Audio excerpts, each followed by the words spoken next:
Okay, so at this point you should have done your first open string warm-ups where we're just doing the middle finger 4 times, the index 4 times, and so forth. And then the second sheet of open string warm-ups where you're doing alternating the fingers going M, I, changing strings, and just playing the first 3 open strings. And so the first 3 notes that we've learned are E open, B on the second string, and G open third string. Here we're going to get into the Frederick Noad book. And again, it's first book for the guitar, part 1. And if you look on page 13, now he has a lot of text where he talks about technique and how to read music in the first 12 pages. And it's good to look at that. But I'm giving you that information in these videos. So, and you know, there might be some things I disagree with Frederick Noad about, but I usually don't really even worry about going over those pages. And we just start into page 13 where it says the notes on the first string. So we've been playing the first 3 open strings.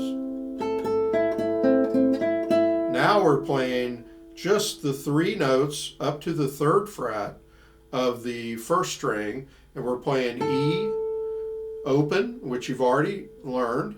So it's only 2 new notes, really. And then F is the 1st fret, and G is the 3rd fret. We're skipping the 2nd fret because that would be F sharp or G flat, and we're not doing sharps and flats for quite a while here, just starting out. So we're just doing the natural notes, E, F, and G. Now, when you fret a note, we're going to be using the left hand. I had probably mentioned that an open string is when you're just playing the string without putting your fingers on the frets. And when you're fretting a string, it's also called stopping a string, but you're playing just behind the fret. And that's a key thing to think about, is the frets are these metal bars. They're really wires that are, they're pounded into the wood of the fretboard, and they stop the string making different notes. So this is open, 1st fret, 2nd fret, 3rd fret, 4th fret, and I'm just playing it with 1 finger. Normally we change fingers. And so when you play up to a fret, like if I put my 3rd finger on this G and I'm right up to the fret, I can feel the fret kind of like a little bump in the carpet. And if I'm on top of the fret too much, it sounds kind of dead and dull. You don't want that. You don't want to be directly on top of the fret, but you want to hug up against it, and you're right to the left of the fret wire. But, there's no space. Like if I move it to here, you can see a space between my finger and the fret. You don't want that. You want to be right up to the fret. If I move away from the fret, I can still get the note, but it starts deteriorating. It's buzzing. Now I can press harder and get the note when it's away from the fret. But so think of why we want to play up to the fret. So it's for accuracy, and you don't have to press as hard, and you get a better sound. It's not buzzing like that. So there's other reasons for playing up to the fret, but the primary reason is for accuracy. And it becomes a habit. Like I can feel when my finger's up to the fret, again, that little bump in the carpet, and I can feel when it's not up to the fret. For some chords, you cannot get every finger up to the fret when you're strumming a chord. Like this A chord, my 1st finger is away from the fret, and I do have to press. I have to press it harder to get the chord to sound right.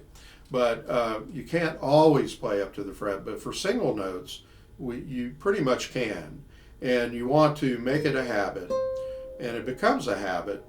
It becomes really a something you won't even have to think about after a while. At first, you should think about it and make sure you double check that you're playing right up to the frets. Because as habits go, I've seen players who always play up to the fret. Like literally every note is up to the fret. And then I've seen players who never play up to the frets. Like if they played 50 notes, all 50 of them would be somewhere other than being up to the fret. And generally they're going to be the sloppier players. So for accuracy and to play your best, play right up to the frets. Now we'll talk about left hand position. Notice when I put my thumb up here, look at my fingers. My fingers are really balanced. I'm trying to get my hand parallel to the neck. If I put my thumb up here and grab like that, look at what happens to my fingers. They're now angled funny. They're kind of angled, slanted. And most of us tend to want to do that. We tend to want to angle. I don't know why, but it's angling like as if we're angling toward our face. But really, we want to be parallel to the neck. We want to learn that rule. Now, occasionally we break that rule, but learn it before you break it. We want to get the fingers. Now, what I would suggest is you got 3 notes, E, first fret, F with the first finger, G, third fret with the third finger. Now, notice when I went from F to G, I did not lift my F off. And that's for efficiency. It doesn't make any difference in the sound because you're only hearing the one I'm pressing that's closest to your plucking fingers. So if I'm pressing this note up here and I'm fingering other notes on the same, you're not going to hear them. You're just going to hear the highest note that's being fretted. Now, having said that, you want to learn to keep the fingers down when you're going successively from F to G. Don't lift like that, because you want to learn the spread of 3 fingers to 3 frets. And you want to get used to the feeling that spread of the fingers. And if you lift every time, you might end up kind of bunching the fingers together too much, and you end up hopping from one fret to another, and that's not good. So, and partly it's more efficient just to leave a finger down. If you don't need to put a finger down, don't put an extra finger down. Like when I go from F to G, I don't put the second finger down on the second fret because we're not using that finger. But I'm holding the finger I played because there's no need to lift this finger to play the G. Okay, so it's efficiency, and generally, now if I were doing 4 fingers on 4 frets, so I would keep them down like that. I wouldn't do this and peel them off. But if I were going the other way, if I didn't have all 4 of them down in the first place, and I started with the pinky, and I had to go to the third finger, I have to lift the pinky to play the third finger. So going this direction, you do have to take your fingers off. But going this direction, you can leave your fingers down. And it's actually desirable to do that. So keep that in mind. And it's not too difficult, but you want to make sure also that your thumb is just supporting the hand behind the neck. And generally, if my first finger's on the first fret, my thumb will be behind the neck, like around where the second fret is, or in between the first and second frets. More like it's with the second finger. It's like if you were holding a ball, your thumb would support the 4 fingers around a ball. You wouldn't have your thumb way over here, trying to hold a baseball or something. It's you wouldn't even think about it. But on guitar, it's real tempting to just kind of hang your hand on with the thumb on the neck, and that feels comfortable. But and really, this is not uncomfortable to do it this way. But you want to train your fingers to learn the spread and to be trained to play the frets that we're wanting them to play. Okay, so now another thing, before you start exercise number 1, which let's turn the page and go to page 14, and you have 4 exercises on page 14 and 15, and they're all involving E, F, and G in different combinations and different rhythms. And they're student-teacher duets. So the top part is your part, the student, you're playing that, and then the bottom part with the chords, like the top part of the first one is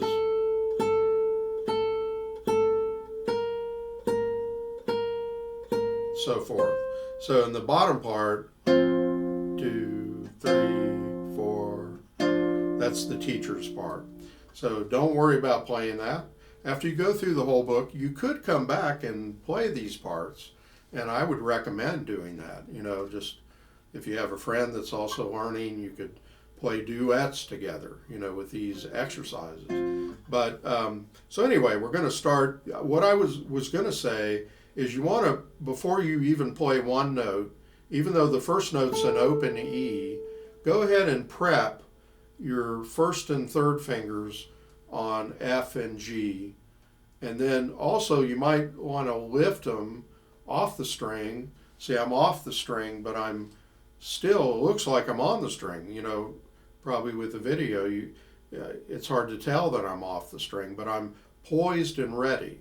I'm not taking them off and letting them just relax like that. You know, I'm keeping them poised, keeping them ready to play. Another thing to talk about is centering the hand. So what we want to do is get the third finger in line with the fret, and so the root of the finger to the tip of the finger is straight in the plane of the fret wire. So it's not angled like that. See, and again, we all tend to do that. We tend to angle too much. And now the tip of the finger is behind the fret, yes, but the root of my finger is, if I drew a straight line, it would be almost to the first fret. But we want to have the root of the finger in line with the third fret. So that's centering the hand.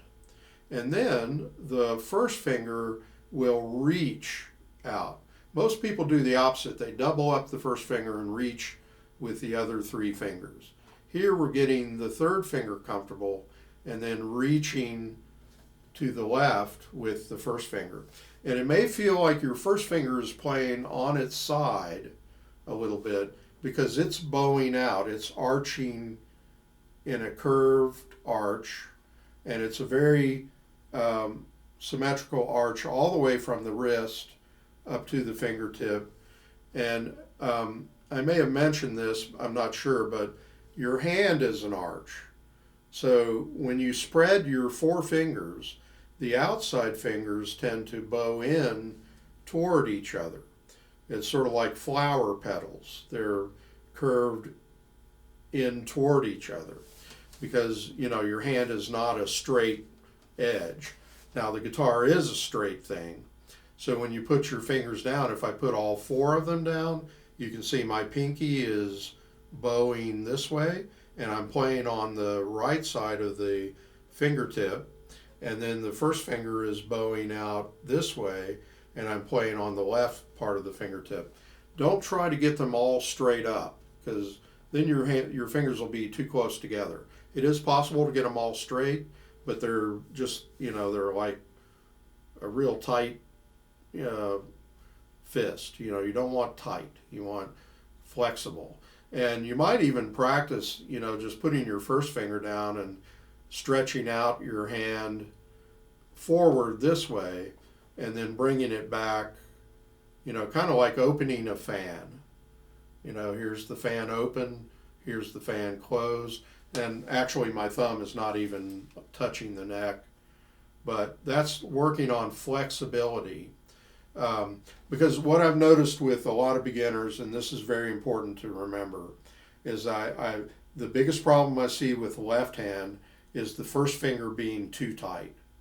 And it's usually this first finger, just too tight, too doubled up. You really need to let it breathe and let it arch out, okay? So prep the fingers. Now this is a long introduction before we play the first exercise.